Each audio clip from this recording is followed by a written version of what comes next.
Hi there, folks. It's Bob here at Serenity Hill, and I would like to welcome, when I say folks, I'd like to welcome all those new subscribers that have come along in the last couple of weeks.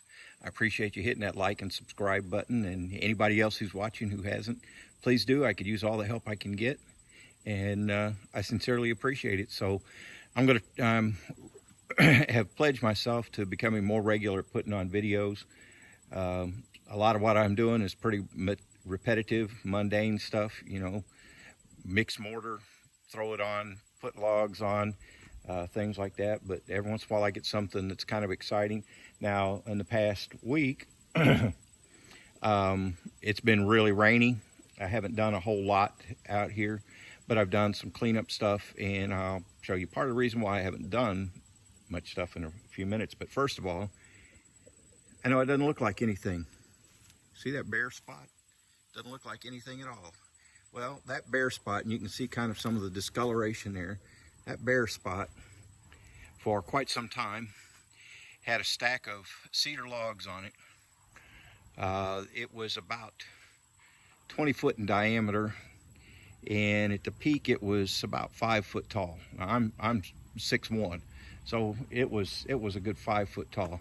And when I backed my truck up to the back of it to dump more logs off in it, the front of my truck would actually be in the driveway. That's how big the pile had gotten.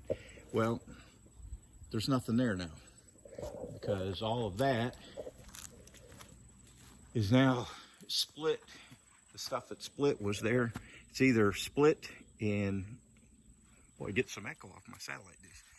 It's either split and in this pile waiting to get stripped, or it's in the solar kiln drying, getting ready to be used. And I've got some more logs.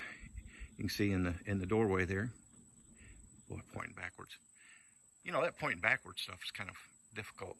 But at any rate, I got more logs piled up there. Those are ready to have the ends cut, trimmed, little rough spots trimmed off of them, get ready to go in the wall. And I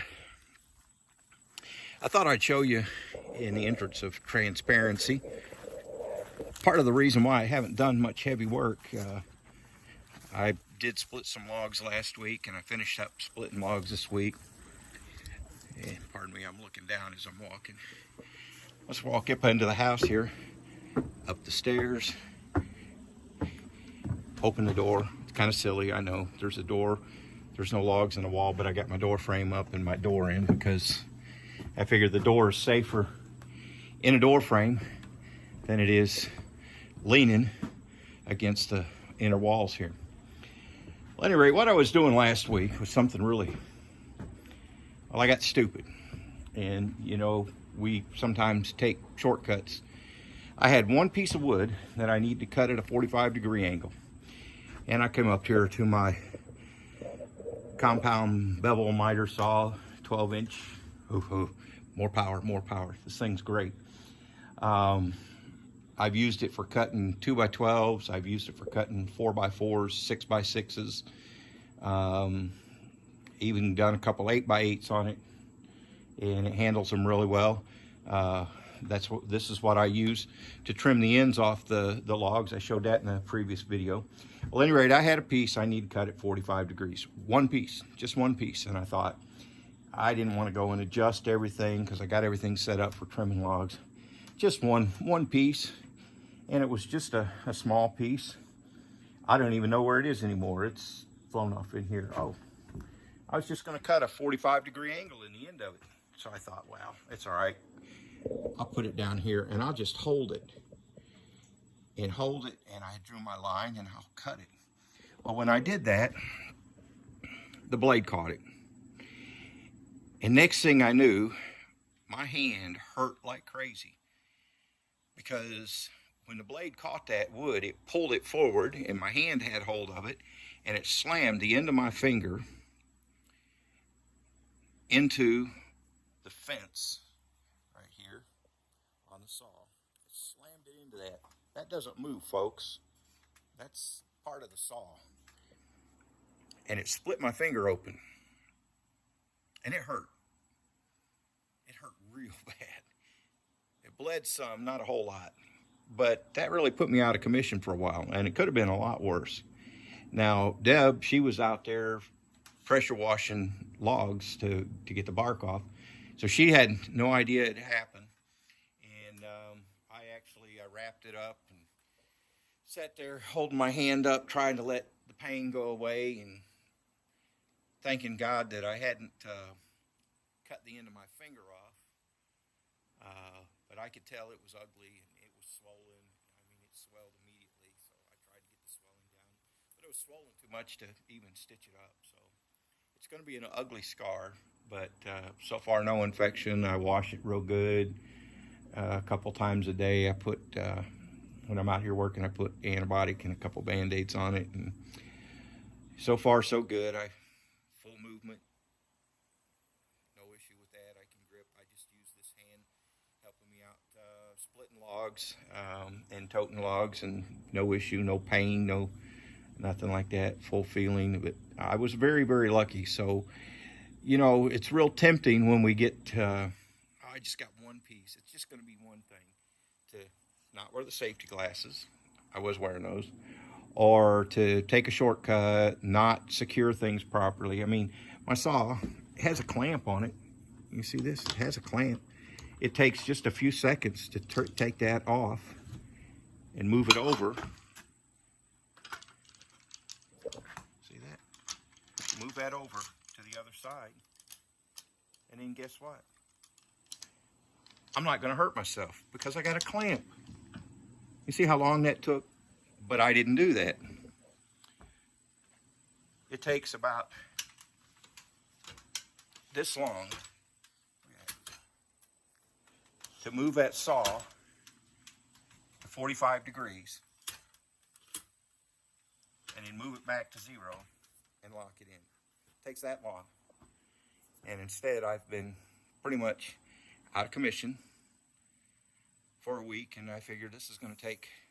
This happened a week ago Saturday, so this Saturday will be 2 weeks, and I figure it's going to take a little while longer to really get back to full song. So don't take those shortcuts. It's just not worth saving a few extra seconds, because it usually ends up costing you days. And I'm very fortunate that all it did was slam my finger into the guard and not pull it into the blade, because that would have really slowed me down for a while. So I've got more logs that I've cut to length, trimmed, and I'm getting ready to put in. And so what I'm going to be doing now is I got a wall finished with a window in it, my first window wall. I like the way it looks. Show you a little special thing I did here. Found this log right here. It's like the log had healed around some damage. You can see where it's healing around it. So you've got the red heartwood and sapwood, and then you've got more heartwood around it and more sapwood. So it creates a target look, you know, like a bullseye look. So I was just real fortunate that I happened to cut the tree in a way that it exposes, because the other end of this log is solid. I mean, it looks just like a regular log. You wouldn't know from the other end of this log 16 inches away that it looks like this. So I was very fortunate. And I've got its twin. The other end of it is in the kiln, ready to go. And I'm going to put it in this wall. This is the wall behind my side of the bed. And that's the next wall that I'm going to be doing. I've got to do some fine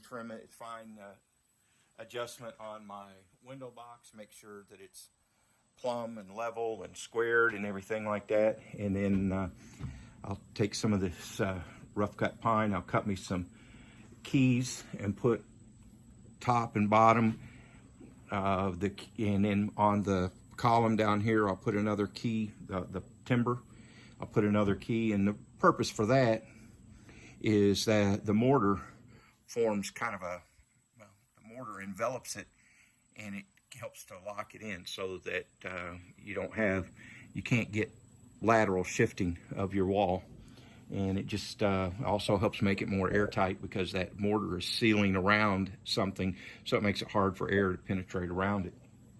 If that key wasn't there and you got a little bitty crack in the mortar, because the mortar is only about 3 inches thick there, then it might be possible for wind or breeze or water or bugs or whatever to come right through. But with it having, even if I get a little crack along the timber, between the timber and the mortar, with the fact that I've got a path that it's got to follow, makes it less likely I'll get incursion of water or air. So that's going to be the next step. Do some, like I said, level and plumb and square on this window box, make sure it's good to go. I'll make my vertical support for it just like I did for the other one, so that the full weight of the window isn't being carried by the mortar. I think it would be just fine to do that, but a little insurance doesn't hurt.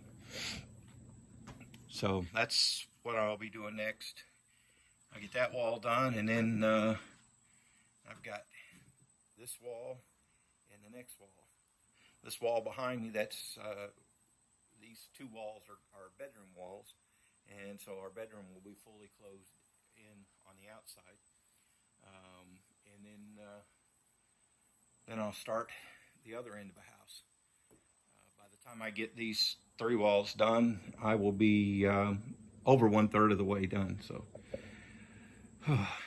that's a lot of work, but slowly but surely I'll get there. And if I can keep from hurting myself and put myself out of action, that would really help matters, wouldn't it? So time to get back to work. As we go forward, it'll be more than just construction and cordwood, because this winter,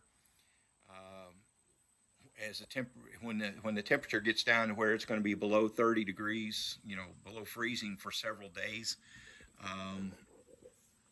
if it gets down around 30, 31, 32, down around freezing, just around it, and I've got fresh mortar, I can cover it with a tarp, and I can keep it from getting damaged.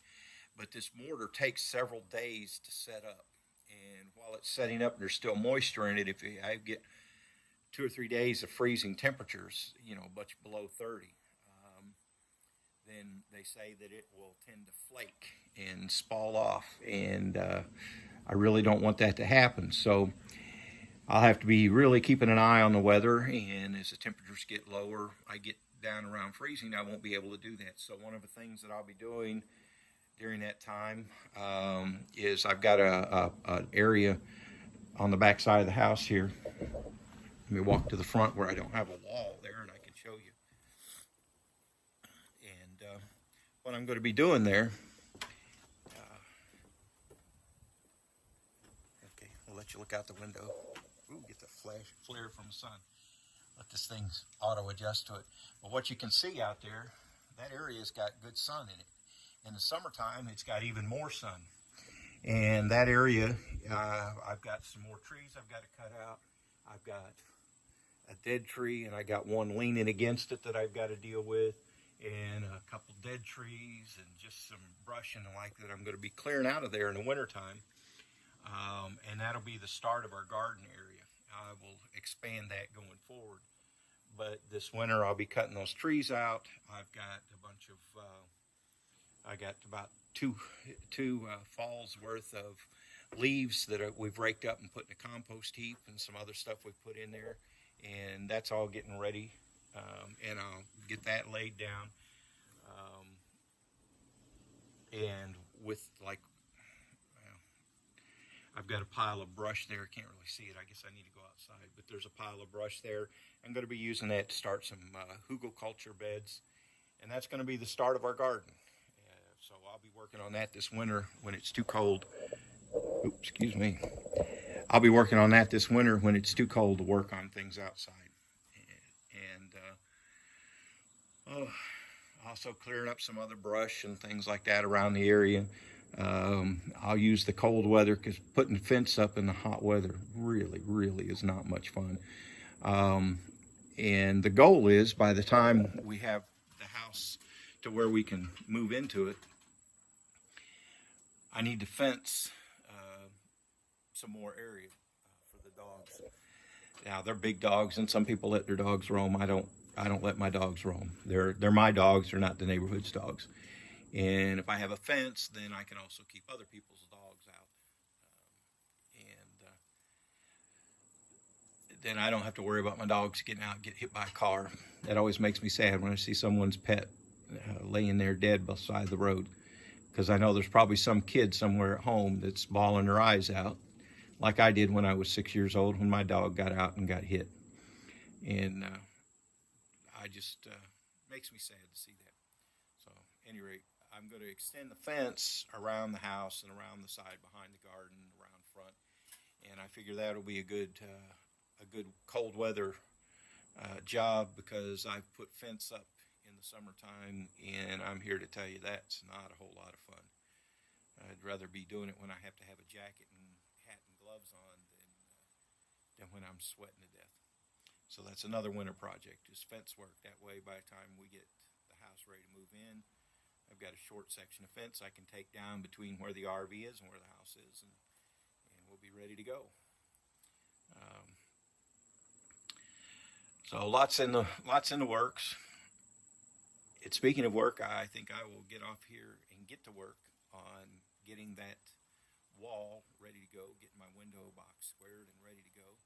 And I may not put any cordwood down today because I've got some more prep to do, but I'll get that wall ready to do, and then in the morning I can hit it nice and early and be able to start putting cordwood in yet another wall, which I haven't done for over a week and a half now, because I've been doing other things, like getting logs ready to go in the kiln and getting logs split. But it does feel good to have that great big pile of logs taken care of in front of the house. I don't have them out there to get rained on all the time anymore. There's some of them. There's a couple logs that are kind of suspect. I don't know. I may end up just throwing those in the burn pile, because they were down on the bottom and got really, really wet. So I don't know if they're going to end up being any good or not. But 99.5% of them are good, so that's a good thing. All right, I'm going to get to work. Thanks for stopping by. Hit like and subscribe. Watch for more. My goal is to get at least one more video in before the end of the week. And I keep saying it, and eventually I'm going to do it. Get one video a week out, showing what I'm doing, how I'm doing it, and just kind of where we are in our plans and what's going on. So this is Bob at Serenity Hill. Thanks for stopping by.